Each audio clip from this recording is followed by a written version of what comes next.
जब लग गुरु मिले न साचा तब लग गुरु करो 10 पाचा। ಏನು ನಾವು ಗುರುಗಳನ್ನು ಬದಲಿಸಬಹುದೇ? ಗುರುಗಳನ್ನು ಬದಲಿಸುವುದರಿಂದ ಪಾಪವಾಗುತ್ತದೆಯೇ?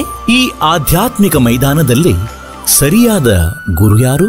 ಶ್ರೀಮದ್ ಭಗವದ್ಗೀತೆಯಲ್ಲಿ ವರ್ಣಿಸಲಾದ ತತ್ವದರ್ಶಿ ಸಂತ ಯಾರು? ಈ ಎಲ್ಲಾ ಪ್ರಶ್ನೆಗಳ ಉತ್ತರ ತಿಳಿಯಲು ಅವಶ್ಯವಾಗಿ ಕೇಳಿ ಜಗದ್ಗುರು ತತ್ವದರ್ಶಿ ಸಂತ ರಾಮ್ಪಾಲ್ ಮಹಾರಾಜರ ಮಂಗಳ ಪ್ರವಚನ. ಪರಮೇಶ್ವರರು ಹೇಳ್ತಾರೆ, ಈ ಮಾತನ್ನು ಎಲ್ಲರೂ ತಿಳಿದುಕೊಳ್ಳುತ್ತಾರೆ. ಯಾವುದು ಮುಳುಗಿಸುವುದು, ಯಾವುದು ರಕ್ಷಿಸುವುದು, ಆದರೆ ಗಮನ ಹರಿಸುವುದಿಲ್ಲ, ಆಳವಾಗಿ ವಿಚಾರ ಮಾಡುವುದಿಲ್ಲ. ಎಲ್ಲಿಯವರೆಗೆ ನಾವು ವಿಚಾರ ಮಾಡುವ ಅಭ್ಯಾಸ ಮಾಡಿಕೊಳ್ಳುವುದಿಲ್ಲವೋ ಪ್ರತಿಯೊಂದು ಘಟನೆಯ ಬಗ್ಗೆ, ನಾವು ಇಲ್ಲಿಂದ ಪಾರು ಆಗಲಾರೆವು. ಸರಿ, ಹೇಗೆ ತಾವು ಭಕ್ತಿ ಸಾಧನೆಯನ್ನು ಮಾಡುತ್ತಿರುವಿರಿ, ಅದರ ಫಲವನ್ನು ತಮ್ಮ ಗುಡ್ ಅಕೌಂಟ್ನಲ್ಲಿ ಬರೆಯಲಾಗುವುದು. ಮತ್ತು ಎಂದಾದರೂ ಮನುಷ್ಯ ಜೀವನ ಸಿಕ್ಕಿದಾಗ ತಮಗೆ ಈ ಪುಣ್ಯ, ಧರ್ಮ ಏನು ತಾವು ಮಾಡುತ್ತಿರುವಿರಿ, ಈ ಸತ್ಯ ಸಾಧನೆಯದು, ಇದರ ಫಲವಂತೂ ಬಹಳವಾಗಿ ಸಿಗುವುದು. ಆದರೆ ಈ ದುರ್ಗತಿಯಂತೂ ಮುಗಿಯೋದು ಎಲ್ಲಿಯವರೆಗೆ ತಾವು ಇಲ್ಲಿಂದ ಮನಸ್ಸನ್ನು ಸರಿಸುವುದಿಲ್ಲ. ಅಂದರೆ ನಾವಿಲ್ಲಿ ಬಂದಿರುವುದಾದರೂ ಏಕೆ ಮತ್ತು ಯಾತಕ್ಕಾಗಿ ನಾವು ಇಲ್ಲಿ ಇಡೀ ಜೀವನವನ್ನು ವ್ಯರ್ಥಗೊಳಿಸುತ್ತಿದ್ದೇವೆ? ಮಕ್ಕಳಿಗಾಗಿಯೇ? ಹೌದು, ಮಕ್ಕಳಿಗಾಗಿ. ಮತ್ತು ಮಕ್ಕಳದು ಗೊತ್ತಿಲ್ಲ ನಾಳೆಗೆ ಏನೇನಾಗುವುದು ಅವರೊಡನೆ. ಹೀಗಾಗಿ ಇಂತಹ ದುರ್ಘಟನೆಗಳನ್ನು ನಿವಾರಿಸಲಿಕ್ಕಾಗಿಯೂ ಸಮರ್ಥ ಶಕ್ತಿಯ ಅವಶ್ಯಕತೆ ಬೀಳುತ್ತದೆ. ಅವರು ಸಮರ್ಥ ಕಬೀರ ದೇವರಾಗಿದ್ದಾರೆ. ಅವರು ನಮ್ಮ ಪ್ರಾರಬ್ಧದ ಒಳಗೆ ಬರುವಂತಹ ದುರ್ಘಟನೆಗಳನ್ನು, ಅಂದರೆ ಇನ್ನೂ ಯಾವುದಾದರೂ ಬೇರೆ ಪ್ರಕಾರದ ಆಪತ್ತುಗಳು ಏನಿರ್ತವೆ, ಅವುಗಳೆಲ್ಲವನ್ನೂ ಅವರೇ ತಡೆಯಬಹುದು. ಅವರಲ್ಲದೆ ಬೇರೆ ಯಾವ ಪ್ರಭುವು ಯಾರನ್ನು ತಾವು ಇಷ್ಟ ದೈವ ಎಂದು ತಿಳಿದು ಪೂಜೆ ಮಾಡುತ್ತಿದ್ದೀರಿ? ಶ್ರೀ ಬ್ರಹ್ಮ, ಶ್ರೀ ವಿಷ್ಣು, ಶ್ರೀ ಶಿವ ಮತ್ತು ಪರಬ್ರಹ್ಮ, ದುರ್ಗೆ. ಇವರು ನಮ್ಮ ಪ್ರಾರಬ್ಧದಲ್ಲಿ ಬದಲಾವಣೆಯನ್ನು ಮಾಡಲಾರರು, ಯಾವುದೇ ಚೇಂಜಸ್ ಅನ್ನು ಮಾಡಲಾರರು, ಪರಿವರ್ತನೆಯನ್ನು ಮಾಡಲಾರರು. ತಮ್ಮ ಭಾಗ್ಯದಲ್ಲಿ ಮೃತ್ಯುವಿದ್ದರೆ ಮೃತ್ಯು ಹಾಗೆಯೇ ಆಗುವುದು. ಆದರೆ ಒಬ್ಬ ಪರಮಾತ್ಮ ಇದ್ದಾನೆ.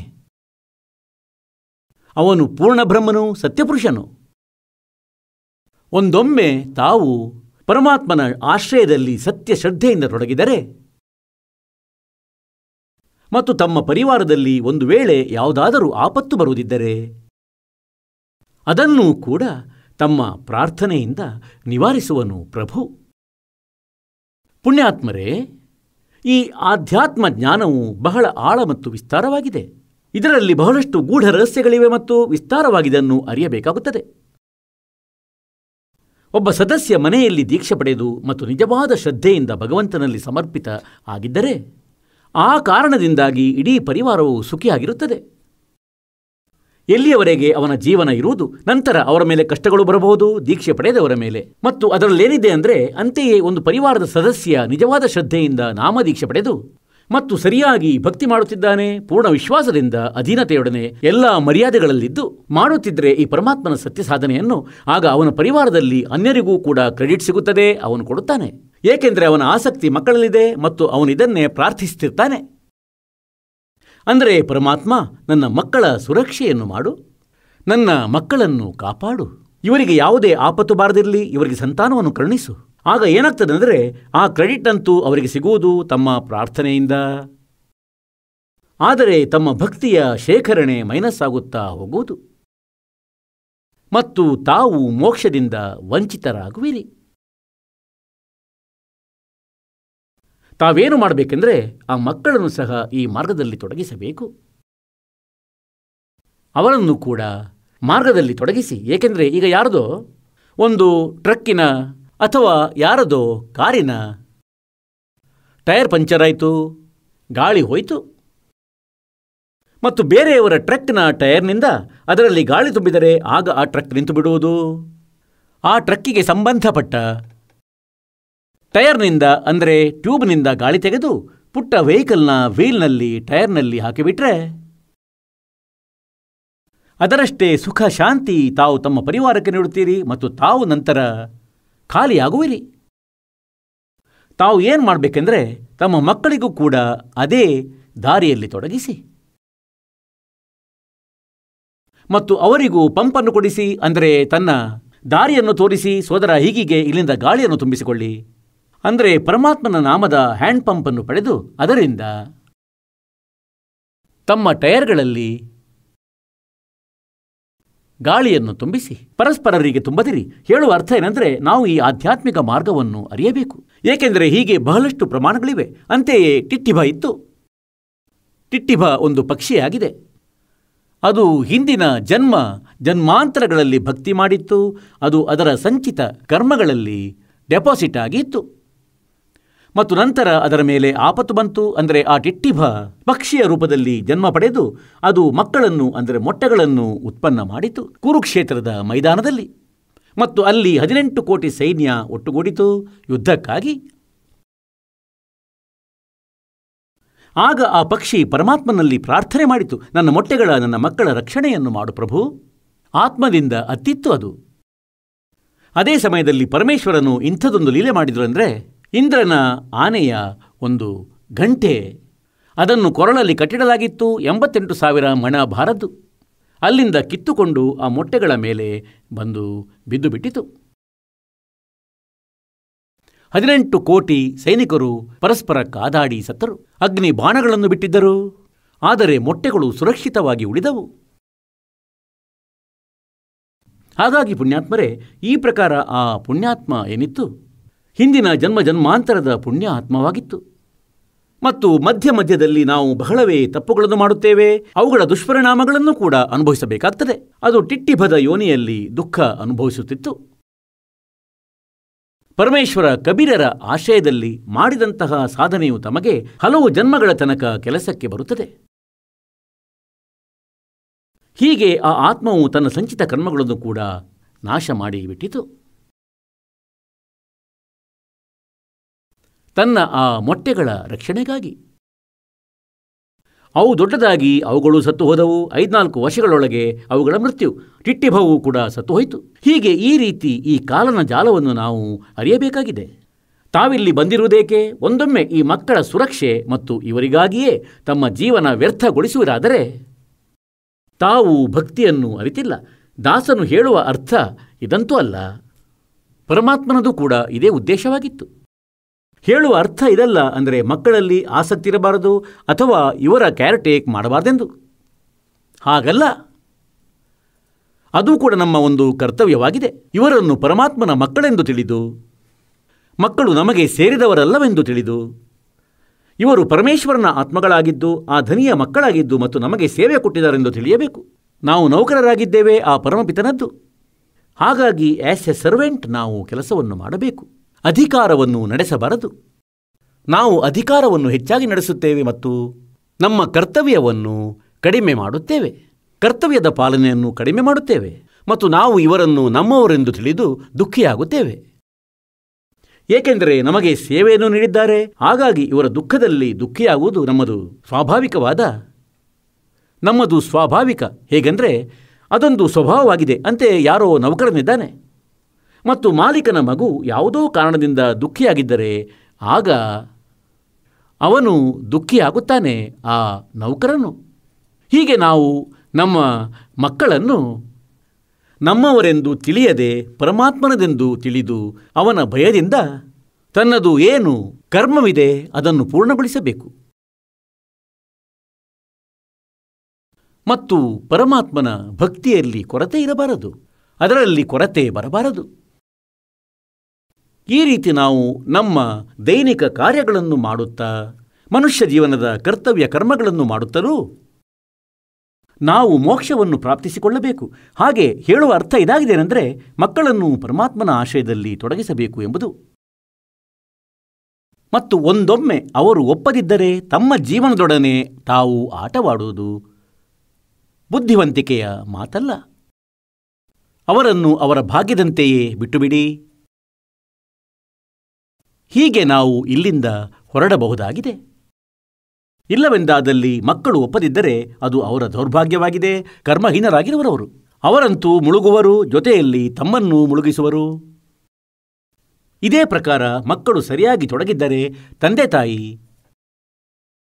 ಭಕ್ತಿ ಮಾರ್ಗವನ್ನು ಸ್ವೀಕರಿಸದಿದ್ದಲ್ಲಿ ತನ್ನ ಆ ಭಕ್ತಿಯನ್ನು ಆ ತಂದೆ ತಾಯಿಯರಿಗಾಗಿ ನಾಶ ಮಾಡಬಾರದು. ತಂದೆ ತಾಯಿಯರ ಕುರಿತು ನಿಮ್ಮ ಕರ್ತವ್ಯವೇನಿದೆ ಅದನ್ನು ಅವಶ್ಯವಾಗಿ ಮಾಡಬೇಕು. ಅವರಲ್ಲಿ ಪ್ರಾರ್ಥನೆಯನ್ನು ಮಾಡಬೇಕು. ಯಾರೋ ಹುಕ್ಕಾ ಸೇರುತ್ತಾರೆ ಅಥವಾ ಬೀಡಿ ಸೇರುತ್ತಾರೆ, ಯಾರೋ ಶರಾಬು ಕುಡಿಯುತ್ತಾ ಇರುತ್ತಾರೆ. ಮತ್ತು ತಾವು ಪರಮಾತ್ಮನ ಮಕ್ಕಳಾಗಿರುವಿರಿ, ತಮಗೆ ಜ್ಞಾನವಾಯಿತು. ತಾವು ಮಾಡಬೇಕಾದ್ದೇನೆಂದರೆ ತಾವು ತಮ್ಮ ತಂದೆ ತಾಯಿಯರಲ್ಲಿ ಪ್ರಾರ್ಥನೆ ಮಾಡಬೇಕು ವಿನಮ್ರ ಭಾವದಿಂದ. ಏನೆಂದರೆ ತಾವು ಭಜನೆಯನ್ನು ಮಾಡಿ ತಾವು ನಾಮದೀಕ್ಷೆ ಪಡೆಯಿರಿ. ಅವರಿಗೆ ಜ್ಞಾನವನ್ನು ಕೇಳಿಸಬೇಕು. ಪುಣ್ಯಾತ್ಮಗಳು ಒಪ್ಪಿಕೊಳ್ಳುವವು ಖಂಡಿತ. ಇಷ್ಟಾದರೂ ಮೂರ್ಖರಾದ ತಂದೆ ತಾಯಿಯರು ಒಪ್ಪದಿದ್ದರೆ ಅವರಿಗಾಗಿ ತಮ್ಮ ಭಕ್ತಿಯನ್ನು ನಾಶ ಮಾಡಿಕೊಳ್ಳಬಾರದು. ಹೇಳುವ ಅರ್ಥ ಅವರನ್ನು ಆದರಿಸಬಾರದು ಎಂದೇನಲ್ಲ. ಸೇವೆ ಮಾಡಬಾರದೆಂದಲ್ಲ, ಬಹಳ ಮಾಡಿ. ಆ್ಯಸ್ ಎ ಫಾದರ್ ಮದರ್ ಅವರ ಕುರಿತು ಪೂರ್ತಿ ಶ್ರದ್ಧೆ ಇಡಬೇಕು. ಅವರನ್ನು ಸತ್ಕರಿಸಬೇಕು. ಸರಿ, ಅವರು ತಮ್ಮ ಕರ್ಮಾನುಸಾರ ದುಃಖಿಯಾಗಿದ್ದರೆ ಈಗ ಏನು ಮಾಡೋದು? ಚಿಕಿತ್ಸೆ ಮಾಡಿಸುವುದು, ಡಾಕ್ಟರಿಗೆ ತೋರಿಸುವುದು, ಸೇವೆ ಮಾಡೋದು ಅವರದು.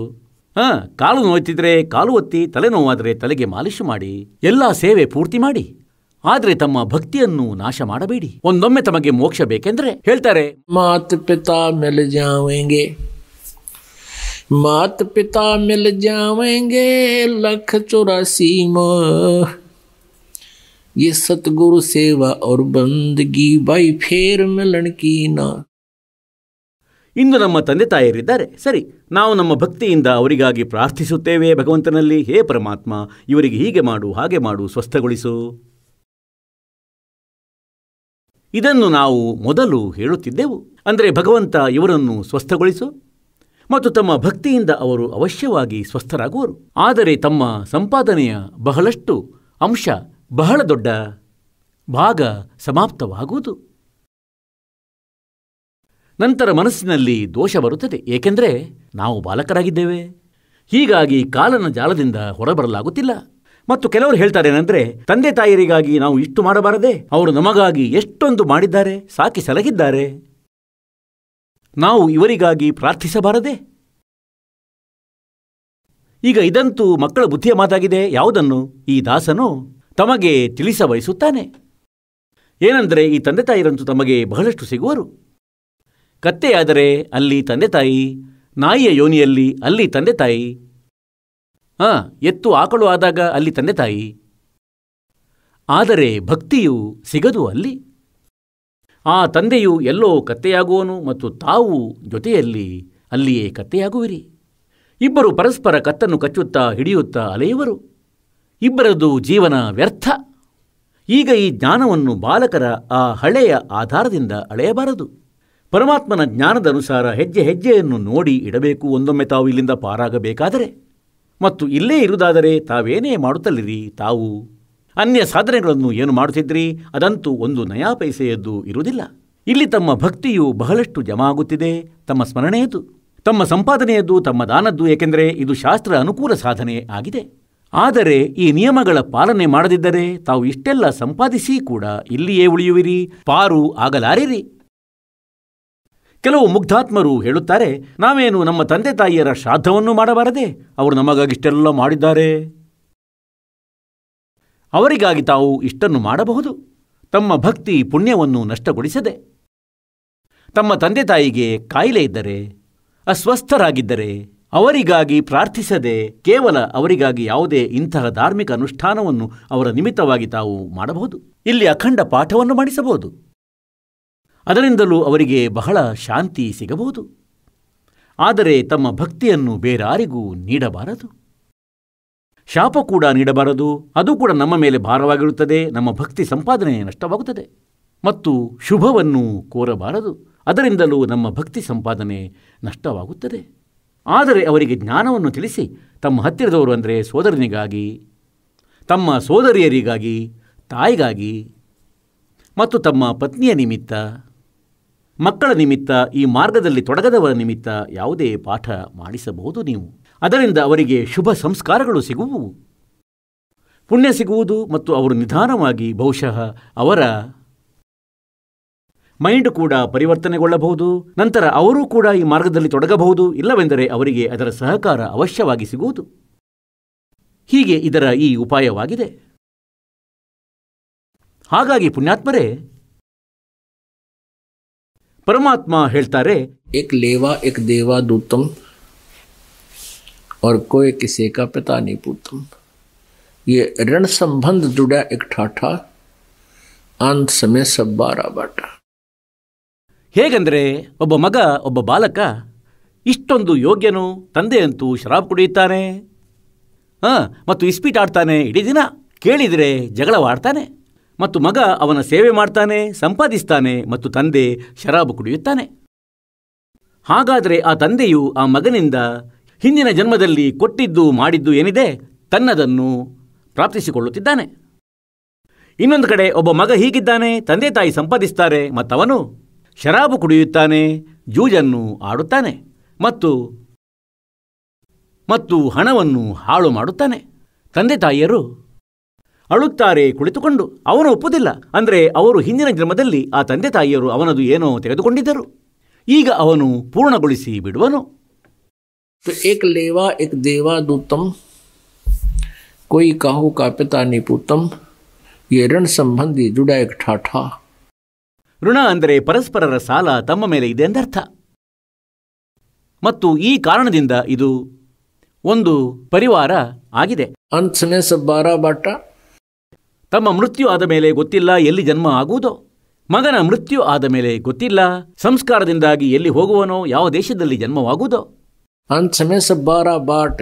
ಬೇರೆ ಬೇರೆ ಬಾರಾ ಬಾಟ್, ಬಾಟ್ ಅಂದರೆ ರಸ್ತೆ, ಬೇರೆ ಬೇರೆ ರಸ್ತೆಗಳಲ್ಲಿ ಹೋಗುವಿರಿ, ನಂತರ ಗೊತ್ತಿಲ್ಲ ಮುಂದಕ್ಕೆ ಸಿಗುವಿರೋ ಅಥವಾ ಸಿಗದಿರುವಿರೋ ಯಾವುದೇ ಜನ್ಮದಲ್ಲಿ. ಈ ಎಲ್ಲ ಮಾತುಗಳನ್ನು ವಿಚಾರ ಮಾಡಿ ಪುಣ್ಯಾತ್ಮರೇ ತಮ್ಮ ಮೋಕ್ಷವನ್ನು ಮಾಡಿಸಿಕೊಳ್ಳುವ ಈ ಉದ್ದೇಶವನ್ನು, ಗುರಿಯನ್ನು ಪ್ರಾಪ್ತಿ ಮಾಡಬೇಕಾಗಿದೆ. ಇಂದು ಈ ಸಮಾಗಮವೇನು ನಡೆಯುತ್ತಿದೆ 3 ದಿನಗಳದ್ದು. ಇದನ್ನು ಅಂತೆಯೇ ನಾವು ತಿಂಗಳಲ್ಲಿ 2 ಬಾರಿ ಮಾಡಿಯೇ ಮಾಡುತ್ತೇವೆ, 3 ದಿನಗಳದ್ದು. ಇದರ ಒಂದು ವಿಶೇಷ ಉದ್ದೇಶ ಇದೆ. ಅಂದರೆ ಈ ದಾಸನಿಗೆ ಫಾಲ್ಗುಣದ ಅಮಾವಾಸ್ಯೆಯ ದಿನದಂದು ಉಪದೇಶ ಪ್ರಾಪ್ತವಾಗಿತ್ತು, ಗುರುಗಳಿಂದ ನಾಮದೀಕ್ಷೆ ಲಭಿಸಿತ್ತು. ಪರಮಾತ್ಮ ಹೇಳ್ತಾರೆ, ಜಾ ದಿನ ಸದ್ಗುರು ಭೇಟಿಯೋ वो दिन लेखे जान बाकी समय गंवा दिया बिना गुरु के नाम. ಪರಮಾತ್ಮ ಹೇಳ್ತಾರೇನೆಂದರೆ, ಯಾವ ದಿನ ತಮಗೆ ಪೂರ್ಣ ಸಂತನಿಂದ ಉಪದೇಶ ಪ್ರಾಪ್ತಿಯಾಯಿತು ಅದು ತಮ್ಮ ಜನ್ಮದಿನವಾಗಿದೆ, ಅದು ತಮ್ಮ ಹ್ಯಾಪಿ ಬರ್ತ್ಡೇ ಆಗಿದೆ. ಈಗ ನಾವು ಮೊದಲು ಏನು ಲೋಕವೇದದ ಆಧಾರದಿಂದ ಬರ್ತ್ಡೇಯನ್ನು ಆಚರಿಸುತ್ತಿದ್ದೆವು, ಅದನ್ನು ನಾವೀಗ ಆಚರಿಸಬಾರದು. ಅದನ್ನು ನಾವು ಹ್ಯಾಪಿ ಬರ್ತ್ಡೇ ಅನ್ನುವುದೇ ಅದಂತೂ ದೊಡ್ಡ ದುಃಖವಾಗಿತ್ತು ನಮ್ಮ ಮೇಲೆ. ಕಷ್ಟದ ಮಳೆ, ಜನ್ಮವಾಗಿ ಗೊತ್ತಿಲ್ಲ ಎಷ್ಟೊಂದು ಕಷ್ಟಗಳು ಜೀವನದಲ್ಲಿ ಬರುವು. ಮಗು ಹುಟ್ಟಿದರೆ ಸಾಯಬಹುದು, ಉಳಿಯುವುದು, ಕೆಲವು ಉಳಿಯುವುದಿಲ್ಲ. ಯಾವುದೋ ಕಾಯಿಲೆ, 100 ರೀತಿಯ ಸಮಸ್ಯೆಗಳು, ಹಗಲು ರಾತ್ರಿ ಅಲೆಯುವುದು. ಅದು ಎಂಥ ಜನ್ಮವಾಗಿದೆ ಹೇಳಿ? ಅದು ಯಾವ ಹ್ಯಾಪಿ ಬರ್ತ್ಡೇ ಆಗಿದೆ? ಅದಂತೂ ದುರ್ಗತಿಯ ಡೇ ಆಗಿದೆ, ಮತ್ತು ಅದನ್ನು ನಾವು ಹ್ಯಾಪಿ ಬರ್ತ್ಡೇ ಎಂದು ಆಚರಣೆ ಮಾಡ್ತೇವೆ. ಈಗ ಯಾವ ದಿನ ತಮಗೆ ಉಪದೇಶ ಲಭಿಸಿದೆ ಅದನ್ನು ನೋಟ್ ಮಾಡಿಕೊಳ್ಳಿ, ಅದು ತಮ್ಮದು ಹ್ಯಾಪಿ ಬರ್ತ್ಡೇ ಆಗಿದೆ. ಮತ್ತು 100 ಬಾರಿ ನೆನಪಿಡಿ. ಅಂದರೆ, ಹೇ ಭಗವಂತ, ಹೇಗೆ ಪ್ರಾಪ್ತವಾಯಿತು ಆ ದಿನ? ಯಾವ ದಿನ ತಮ್ಮ ಆಶ್ರಯ ಲಭಿಸಿತು ಮಾಲೀಕ? ಹಾಗೆ ಇಂದು ಈ ದಿನ ಏನಿದೆ ಅಮಾವಾಸ್ಯೆಯದ್ದು, ಫಾಲ್ಗುಣದ ಅಮಾವಾಸ್ಯೆಯುಳ್ಳ ದಿನ, ಇದು ಆ ಹ್ಯಾಪಿ ಡೇ ಆಗಿದೆ. ಯಾವ ದಿನದಂದು ಈ ದಾಸನ ಉದ್ಧಾರವಾಯಿತು, ಗುರುದೇವರು ಉಪದೇಶವನ್ನು ಅನುಗ್ರಹಿಸಿದರು. ಈಗ ನೆನಪಾಗುತ್ತಿದೆ ಆ ದಿನದ ಮಹತ್ವ, ಇಂದು ನೆನಪಾಗುತ್ತಿದೆ ಆ ದಿನದ ಮಹಿಮೆ. ಅದೊಂದು ಅಮೋಘ ಕ್ಷಣವಾಗಿತ್ತು ಅಂದು. ಆ ಸಮಯದಲ್ಲಿ 1988 17 ಫೆಬ್ರವರಿಯಂದು ಫಾಲ್ಗುಣ ಅಮಾವಾಸ್ಯೆ 1988ಕ್ಕೆ ಈ ದಾಸನಿಗೆ ಉಪದೇಶ ಸಿಕ್ಕಿತ್ತು. ಇಂದಿಗೆ 23 ವರ್ಷವಾಯಿತು ಈ ದಾಸನು ದೀಕ್ಷೆಯನ್ನು ಪಡೆದು.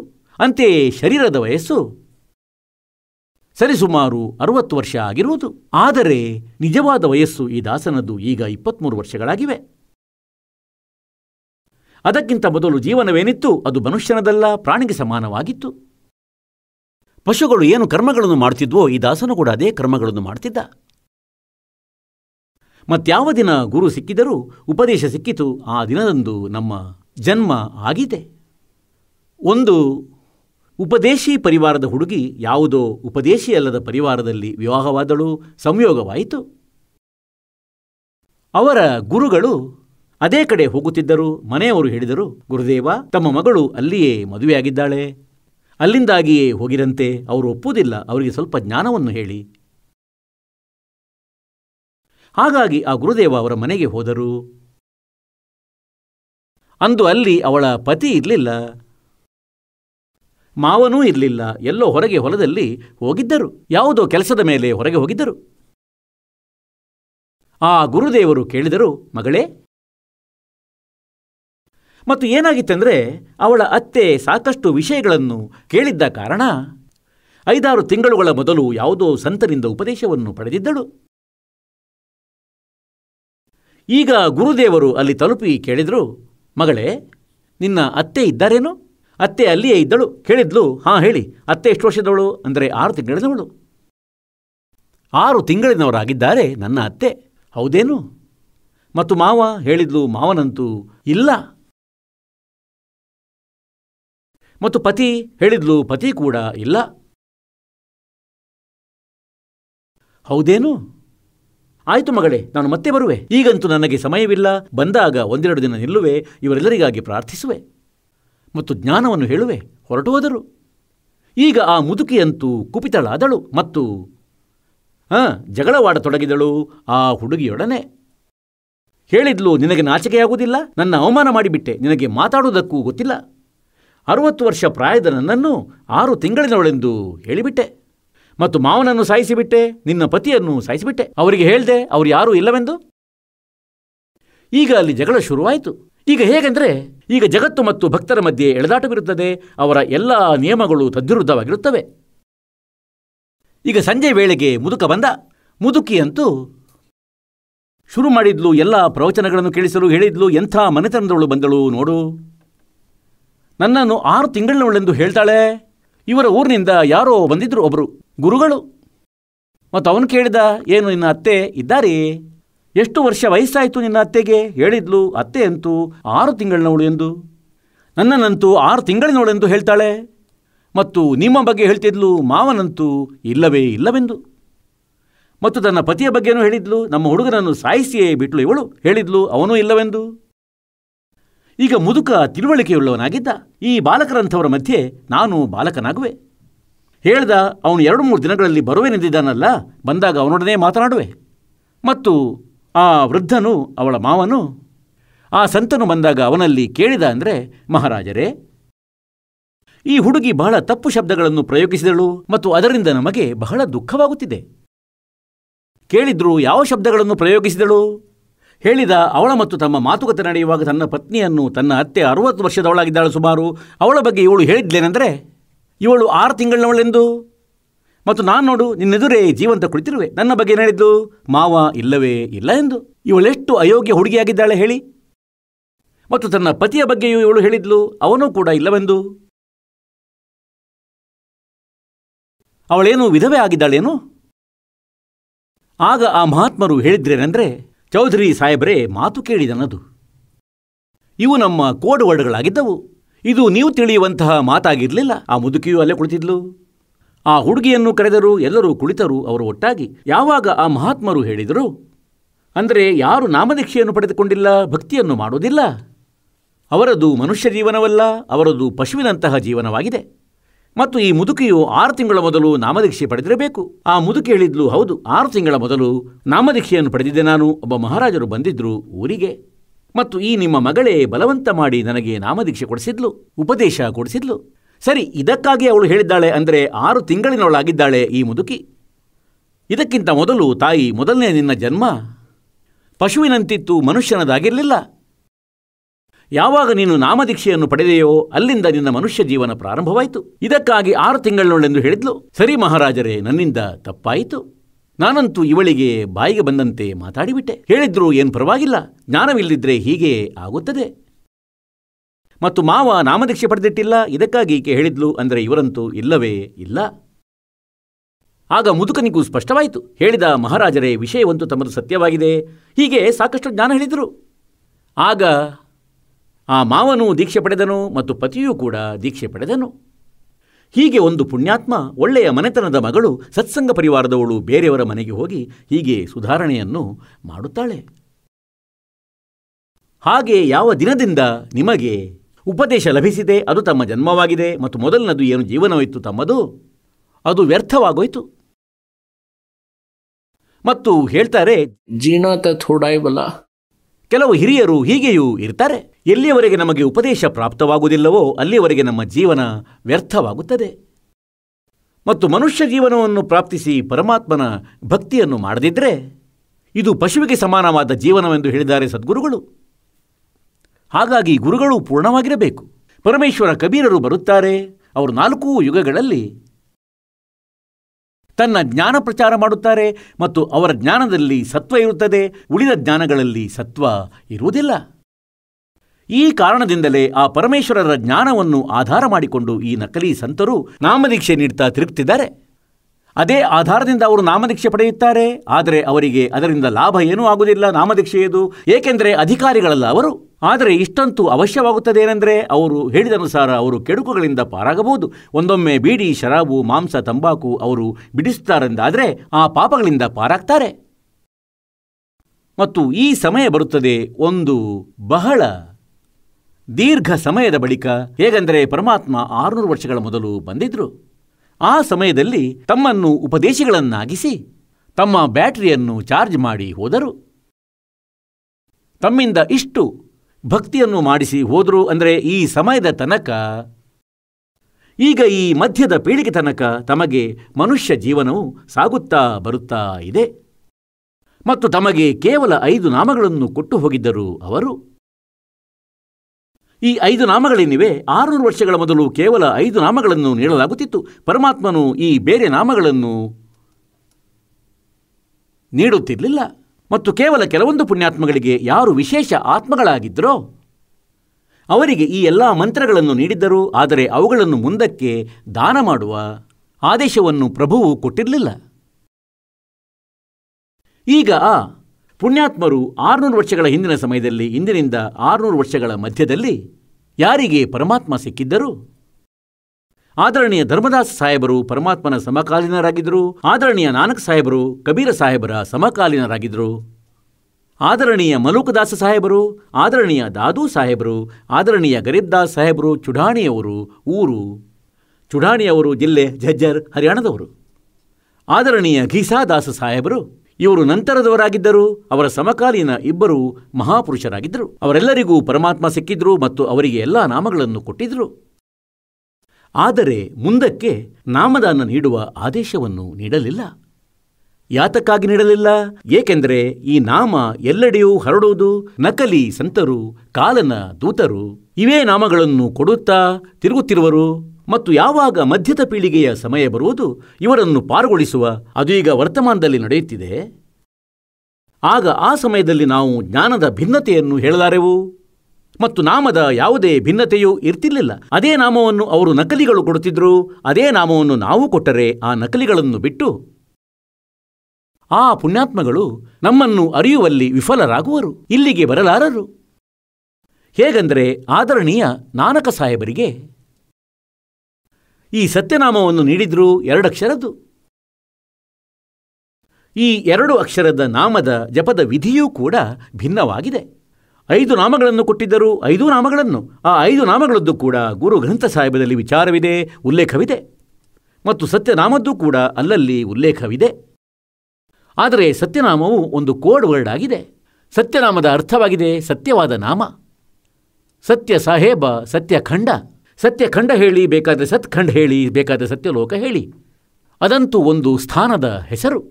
ಮತ್ತು ಸತ್ಯನಾಮ ಹೇಳಿ, ಬೇಕಾದರೆ ನಿಜ ನಾಮ ಹೇಳಿ, ರಿಯಲ್ ಮಂತ್ರ ಹೇಳಿ.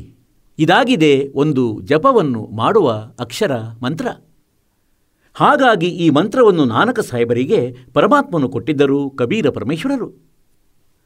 ಆದರೆ ಅವರಿಂದ ಪ್ರತಿಜ್ಞೆ ಮಾಡಿಸಿಕೊಂಡಿದ್ದರು. ಏನೆಂದರೆ, ಪುಣ್ಯಾತ್ಮರೇ, ಈಗಲೇ ಈ ನಾಮವನ್ನು ಯಾರಿಗೂ ಹೇಳಬಾರದು, ಈ ನಾಮವನ್ನು ದಾನ ಮಾಡಬಾರದು. ಇಲ್ಲವಾದರೆ ಮಧ್ಯದ ಪೀಳಿಗೆಯಲ್ಲಿ ನನ್ನ ಆತ್ಮಗಳನ್ನು ಈ ಕಾಲನ ದೂತರು ತಮ್ಮ ಜಾಲದಲ್ಲಿ ಸಿಲುಕಿಸಿಟ್ಟುಕೊಳ್ಳುವರು, ಅಲ್ಲಿಂದ ಮರಳಿ ನಮ್ಮ ಕಡೆ ಬರಲಾರರು. ಹೇಗೆಂದರೆ ದಂದನ್ ಸದ್ಗುರು, ರಾಧಾಸ್ವಾಮಿ ಮತ್ತು ಇನ್ನೂ ಈ ಹಂಸಾ ದೇಶ್ ಪಂಥದವರು, ಬಾಲ್ ಯೋಗೇಶ್ವರ್, ಸತ್ಪಾಲ್ನವರು, ನಿರಂಕಾರಿ, ಈ ಆಸಾರಾಮ್ನಂಥವರು ಇವರೆಲ್ಲರೂ ಮೂರ್ಖರನ್ನಾಗಿಸ್ತಾರೆ ಮುಗ್ಧಾತ್ಮಗಳನ್ನು. ಮತ್ತು ಈ ಸುಧಾಂಶೂರಂಥವರು, ಇವರ ಬಳಿ ಯಾವುದೇ ಜ್ಞಾನವಿಲ್ಲ, ಖಂಡಿತ ಆಧ್ಯಾತ್ಮ ಜ್ಞಾನವಿಲ್ಲ, ಒಂದು ನಯಾ ಪೈಸೆ ಇದ್ದು ಈ ಮಹಾಪುರುಷರ ಬಳಿ. ಇವರು ಹಿಂದಿನ ಜನ್ಮದ ಪುಣ್ಯ ಆತ್ಮಗಳಾಗಿದ್ದಾರೆ, ತಮ್ಮ ಪುಣ್ಯಗಳ ನಾಶ ಮಾಡ್ತಿದ್ದಾರೆ ಮತ್ತು ಜೊತೆಯಲ್ಲಿ ಮುಗ್ಧಾತ್ಮಗಳನ್ನು ಮಿಸ್ಗೈಡ್ ಮಾಡಿ ಭಗವಂತನಿಂದ ದೂರೀಕರಿಸಿ ಇವರು ಮಹಾ ಪಾಪದ ಭಾಗಿಗಳಾಗ್ತಿದ್ದಾರೆ. ಇದಕ್ಕಿಂತ ದೊಡ್ಡ ಅಪರಾಧ ಪೃಥ್ವಿ ಮೇಲೆ ಇಲ್ಲ, ಮತ್ತಿದಕ್ಕಿಂತ ದೊಡ್ಡ ಪುಣ್ಯವೂ ಇಲ್ಲ. ಆತ್ಮ ಪ್ರಾಣ ಉದ್ಧಾರಿ ಐಸಾ ಧರ್ಮ नहीं और ಈ ಪುಣ್ಯ ಆತ್ಮಗಳಿಗೆ ಸರಿಯಾದ ಮಾರ್ಗ ನೀಡಿದರೆ ಇದಕ್ಕಿಂತ ದೊಡ್ಡ ಪುಣ್ಯ ಯಾವುದೂ ಇಲ್ಲ, ಮತ್ತಿದಕ್ಕಿಂತ ದೊಡ್ಡ ಪಾಪವೂ ಇಲ್ಲ. ತಮ್ಮ ಅತ್ಯಮೂಲ್ಯವಾದ ಜೀವನವನ್ನು ನಾಶ ಮಾಡಲಾಗುತ್ತಿದೆ ಈ ನಕಲಿ ಸಂತರು ಮತ್ತು ಗುರುಗಳ ಮಾಧ್ಯಮದಿಂದ. ಈ ಕಾಲನು ತನ್ನ ಪಣವನ್ನು ತೊಡಗಿಸುತ್ತಿದ್ದಾನೆ. ಹಾಗಾಗಿ ಈಗ ಈ ದಾಸನು ತಮಗೆ ಹೇಳಬಯಸ್ತಾನೇನೆಂದರೆ, ಪರಮಾತ್ಮನು ಈ ಮಾರ್ಗವನ್ನು ಅಡಗಿಸಿಟ್ಟಿದ್ದರು, ಈ ಜ್ಞಾನವನ್ನು ಅಡಗಿಸಿಡುವ ಪ್ರತಿಜ್ಞೆಯನ್ನು ಮಾಡಿಸಿಟ್ಟಿದ್ದರು. धर्मदास तो लाख दवाई ये मूल ज्ञान कहीं बार न जाई. ಮೂಲ ಜ್ಞಾನ ಯಾವುದನ್ನು ದಾಸನು ತಮಗೆ ಈಗ ಬೆಳಕಿಗೆ ತರುತ್ತಿದ್ದಾನೆ, ಈ ಜ್ಞಾನವನ್ನು, ಇದನ್ನು ಅಡಗಿಸಿ ಇಡುವ ಪ್ರತಿಜ್ಞೆಯನ್ನು ಮಾಡಿಸಿಡಲಾಗಿತ್ತು. और ये मूल ज्ञान तब तक छुपाई जब तक द्वादश पंथ ना मिट जाए. ಈಗ 13ನೇ ಪಂಥ ಪ್ರಾರಂಭವಾಯಿತು, ಪರಮಾತ್ಮನದು ಒರಿಜಿನಲ್. ಈಗ 12 ಪಂಥಗಳಂತೂ ನಾಶವಾದವು, ಏಕೆಂದರೆ ಅವುಗಳ ಅಸ್ತಿತ್ವವು ಸಮಾಪ್ತವಾಗುವುದು. ಅವರ ಬಳಿ ಆ ಮಂತ್ರವಿಲ್ಲ, ಆ ಜ್ಞಾನವಿಲ್ಲ, ಆ ನಾಮವಿಲ್ಲ. ಮತ್ತಿಂದು ಬುದ್ಧಿವಂತ ಸಮಾಜವಿದೆ ಮತ್ತು ಎಜುಕೇಟೆಡ್ ಆಗಿದೆ. ಬಹಳ ಶೀಘ್ರವಾಗಿ ಈ ಮಾರ್ಗವನ್ನು ಸ್ವೀಕರಿಸುವುದು. ಆಗ ನಾನಕ್ ಸಾಹೇಬರಿಗೆ ಪರಮಾತ್ಮನು ನಾಮ ನೀಡಿದ್ದರು, ಸತ್ಯನಾಮವನ್ನು, ಮತ್ತು ಗುರುನಾನಕರು ಅದನ್ನು ನೇರವಾದ ರೀತಿಯಲ್ಲಿ ಹೇಳ್ತಿರ್ಲಿಲ್ಲ. सतनाम श्री वाहे गुरु, सतनाम श्री वाहे गुरु. ವಾಹೇ ಗುರು, ಸತ್ನಾಮ್, ವಾಹೇ ಗುರು. ವಾಹೇ ಗುರುವಿನ ಅರ್ಥವೇನೆಂದರೆ, ಈಗ ಕಬೀರ ಪರಮಾತ್ಮ ಸತ್ಯಖಂಡಕ್ಕೆ ನಾನಕರನ್ನು ಕರೆದುಕೊಂಡು ಹೋಗಿದ್ದರು. ಅವರು ಅಲ್ಲಿಯ ನೋಟವನ್ನು ನೋಡಿ, ದೃಶ್ಯವನ್ನು ನೋಡಿ ಮನಗಂಡರು, ನಿಜವಾಗಿಯೂ ಇವರಂತೂ ಪರಮಾತ್ಮನು ಸತ್ಯಖಂಡದಲ್ಲಿ ಇರ್ತಾರೆ. ನಂತರ ಪರಮೇಶ್ವರನು ಹೇಳಿದ್ದೇನೆಂದರೆ, ನೀನು ಈಗ ಮರಳಿ ಹೋಗು, ಈ ಜ್ಞಾನದ ಪ್ರಚಾರವನ್ನು ಮಾಡು. ನೀನು ಕಣ್ಣಾರೆ ನೋಡಿರುವುದನ್ನು ಜನರಿಗೆ ತಿಳಿಸು, ಭಕ್ತರಿಗೆ ಈ ಕಾಲನ ಜಾಲದ ಬಗ್ಗೆ ತಿಳಿಸು. ಮತ್ತು ನಾನು ಕಾಶಿಯಲ್ಲಿರುತ್ತೇನೆ, ರಾಮಾನಂದರು ನನ್ನ ಗುರುದೇವರು, ಮತ್ತು ನಾನಲ್ಲಿ ನೇಕಾರನ ಕೆಲಸವನ್ನು ಮಾಡುತ್ತಿರುವೆನು. ನಾನು ಪೃಥ್ವಿ ಮೇಲೆಯೂ ಇರುತ್ತೇನೆ. ಈಗ ನಾನಕರು ವಾಪಸ್ ಬಂದರು. 3 ದಿನಗಳ ತನಕ ಅವರು ಅದೃಶ್ಯರಾಗಿದ್ದರು. ಬೇಯಿ ನದಿಯಲ್ಲಿ ಮುಳುಗಿದ್ದರು ಸ್ನಾನಕ್ಕಾಗಿ. ಅಲ್ಲಿಂದ ಹೊರಗೆ ಬಂದಿರಲಿಲ್ಲ. 3ನೇ ದಿನ ಅದೇ ನದಿಯ ದಡದಲ್ಲಿ ನಿಂತಿರುವ ಅವರು ಕಾಣಿಸಿದರು. ಅದರ ನಂತರ ಆ ನೌಕರಿ ಏನು ಮಾಡುತ್ತಿದ್ದರು? ನಾನಕರು ನೌಕರಿಯನ್ನು ತ್ಯಜಿಸಿ ಬನಾರಸ್, ಪ್ರಥಮ ವಿರಕ್ತ ಬನಾರಸ್ದಾಗಿದೆ, ಅಲ್ಲಿಗೆ ತಲುಪಿದರು. ಅಲ್ಲಿ ನೋಡಿದರು ಪರಮಾತ್ಮನನ್ನು. ओहो हाई सूरत मुल्क की वेश ए ठगवाड़ा ठक्की देश खरासियाणा बोता बार ये धानक रूप रहा करता. ಕಣ್ಣಲ್ಲಿ ಕಣ್ಣೀರು ತುಂಬಿ ಬಂತು. ಮತ್ತು ಅಲ್ಲಿಯ ನೇಕಾರರಿಗೆ ಆ ಕಾಲೋನಿಯಲ್ಲಿ ನಿಂತುಕೊಂಡು ಕೂಗಿ ಹೇಳ್ತಿದ್ದಾರೆ, ಏನೆಂದ್ರೆ, ये धानक रूप रहा करता. ಇವನು ಪರಮಾತ್ಮ ಆಗಿರುವನು. ಜನರೇ ಬಂದು ಬಿಡಿ, ನೋಡಿ ಸೋದರರೇ, ಭಕ್ತರೇ, ಇವನು ಭಗವಂತನು, ಇವನು ಪರಮಾತ್ಮನು. ಈಗ ಹೇಳ್ತಾರಲ್ಲ ಒಂದು ನಾಣ್ಣುಡಿ, ಹಿತ್ತಲ ಗಿಡ ಮದ್ದು ಅಲ್ಲ ಅಂತ. ಈಗ ಆ ನೇಕಾರರಿಗೆ, ಕಾಶಿಯವರಿಗಂತೂ ಅವನೊಬ್ಬ ಮೂರ್ಖನಂತೆ ಕಾಣಿಸ್ತಿದ್ದ. ಒಬ್ಬ ಬಡ ವ್ಯಕ್ತಿ, ಧಾಣಕ ನೇಕಾರ, ಬಟ್ಟೆ ನೇಯ್ದು ತನ್ನ ನಿರ್ವಹಣೆಯನ್ನು ನಡೆಸುತ್ತಿದ್ದಾನೆ. ಮತ್ತು ಅವನನ್ನು ಭಗವಂತನೆಂದು ಯಾರಾದರೂ ಹೇಳಿದರೆ 7 ಜನ್ಮಗಳು ಕಳೆದರೂ ನಂಬಲಾಗದು. ಆದರೆ ನಾನಕ ಸಾಹೇಬರು ಹೇಗೆ ಮರೆಯಲು ಸಾಧ್ಯ? ಮಾತ್ರವಲ್ಲ, ನಾನಕ ಸಾಹೇಬರಿಗೆ ಉಪದೇಶ ನೀಡಿದರು. ಹೇಳಿದ್ರು, ಮೊದಲೇ ಅಲ್ಲಿಗೆ ಬಾ, ಸತ್ಯನಾಮ ನೀಡುವೆ ಎಂದು. ಅದಕ್ಕಿಂತ ಮೊದಲು ವಾಹೇ ಗುರು ಸತ್ಯನಾಮ್, ವಾಹೇ ಗುರು ಸತ್ಯನಾಮ್. ಸತ್ಯನಾಮ ಸಿಕ್ಕಿದ ಮೇಲೆ ವಾಹೇ ಗುರು, ವಾಹೇ ಗುರು. ಮತ್ತು ಪರಮಾತ್ಮ ಸಿಕ್ಕಿದಾಗ ನೋಡಿ, ಓಹೋ, ಇವರಂತೂ ವಾಹೇ ಗುರು ಅಂದರೆ ಆ ಪರಮಾತ್ಮನೇ ಗುರು ರೂಪದಲ್ಲಿ ಈ ಪೃಥ್ವಿ ಮೇಲೆ ವಿರಾಜಮಾನರಾಗಿದ್ದಾರೆ. ಆದರಣೀಯ ಗರೀಬ್ದಾಸ್ ಸಾಹೇಬ್ರನ್ನು ಕೂಡ ಪರಮಾತ್ಮ ಹೀಗೆಯೇ ಸತ್ಯಖಂಡಕ್ಕೆ ಕರ್ಕೊಂಡು ಹೋಗಿದ್ರು. ನಂತರ ಮರಳಿ ಬಿಟ್ಟಿದ್ದರು. ಅವರ ಅಂತಃಕರಣದಲ್ಲಿ ಈ ತತ್ವಜ್ಞಾನವನ್ನು ತುಂಬಿದ್ದರು. ಅವರ ಜ್ಞಾನಯೋಗ ಮತ್ತು ದಿವ್ಯ ದೃಷ್ಟಿಯನ್ನು ತೆರೆದು ಬಿಟ್ಟಿದ್ದರು. ಆಗ ಆದರಣೀಯ ಗರೀಬ್ದಾಸ್ ಸಾಹೇಬರು ಹೇಳಿದ್ದರು, हम सुल्तानी नानक तारे दादू को उपदेश दिया, जात जुलाहा भेद न पाया, ये काशी माहे कबीर हुआ. हम ಅಂದರೆ ನನ್ನನ್ನು ಪಾರು ಮಾಡಿದರು. ಅಬ್ರಾಹಿಂ ಸುಲ್ತಾನಿ ಅದಮ್ನನ್ನು ಪಾರು ಮಾಡಿದರು. ದಾದೂರವರನ್ನು ಪಾರು ಮಾಡಿದರು. ನಾನಕರನ್ನು ಪಾರು ಮಾಡಿದರು. हम सुल्तानी नानक तारे और दादू को उपदेश दिया। वो जाति जुलाहा ಆ ಧಾಣಕ ಜಾತಿಯಲ್ಲಿ ಪ್ರಕಟನಾದ ಪರಮಾತ್ಮ और भेद नहीं पाया। वो काशी माहे कबीर हुआ। ಈಗ ಪರಮೇಶ್ವರ ಕಬೀರರ ಬಗ್ಗೆ ಹೇಳ್ತಾರೆ, झांकी वे कबीर की नानक की वाह और वह सिखा का गलपड़ी कौन छुटावे था। ಈಗ ನಾನಕರು ಪರಮಾತ್ಮನನ್ನು ನೋಡಿದ್ದರು ಸತ್ಯಲೋಕದಲ್ಲಿ. ಝಾಂಕಿ ಒಂದು ಕ್ಷಣಿಕ ದೃಶ್ಯ.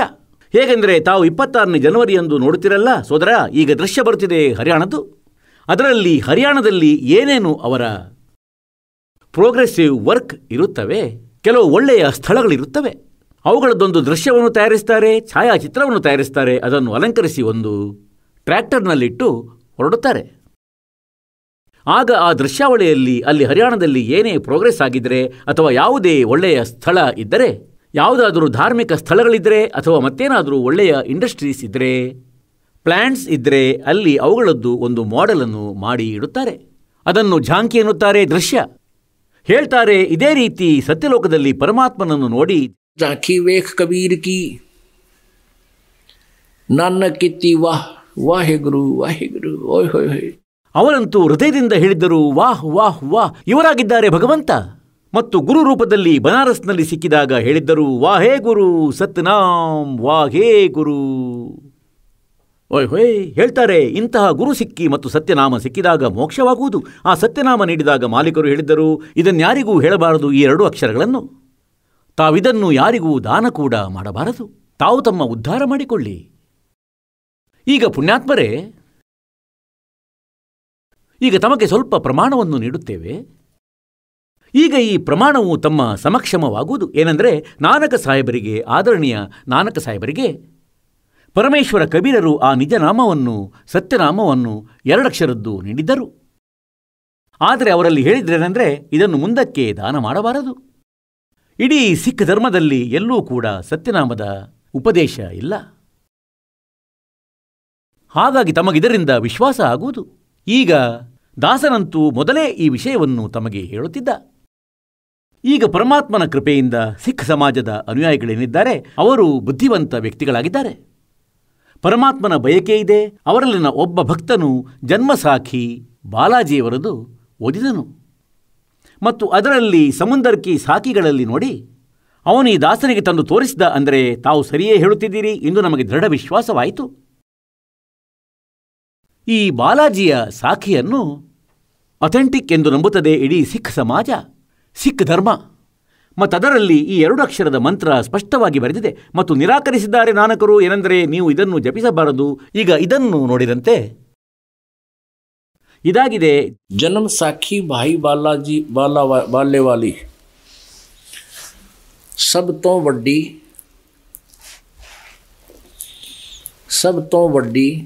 भाई बाले वाली जन्म साखी।